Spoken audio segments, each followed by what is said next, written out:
உள்ளாட்சி தேர்தலை வரும் மே 14ஆம் தேதிக்குள் 2 கட்டமாக நடத்தி முடிக்க வேண்டுமென சென்னை உயர்நீதிமன்றம் உத்தரவிட்டுள்ளது.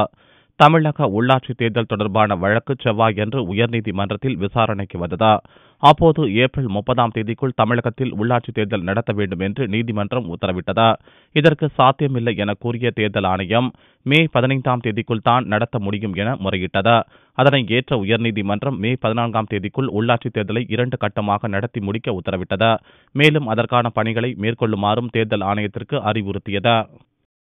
டிசம்பர் 31க்குள் எலெக்ஷன் நடத்தி முடிக்க வேண்டும் என்று உத்தரவிட்டிருந்தார். தேர்தல் ஆணையம் இதை எதிர்த்து சென்னை உயர்நீதிமன்றத்தில் டிவிஷன் பெஞ்சுக்கு அப்பீல் செய்தது. அந்த டிவிஷன் பெஞ்சில் ஸ்டே கொடுக்கல.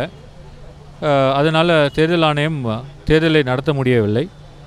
இந்த வழக்கு இன்று விசாரணைக்கு நீதியரசர்கள் நூட்டி ராம்மோகன் ராவ் மற்றும் எஸ்.எம். சுப்பிரமணியம் முன்னிலையில் வந்தது. நீதிபதிகள் எங்களுடைய இருதரப்பினர் வாதத்தை கேட்ட பின்பு தேர்தல் ஆணையம் வருகிற 14ஆம் தேதி மே மாதத்துக்குள் உள்ளாட்சி தேர்தல் அத்தனையும் எலெக்ஷன்ஸை நடத்தி முடிக்கணும் அப்படின்னு சொல்லி உத்தரவு போட்டிருக்காங்க.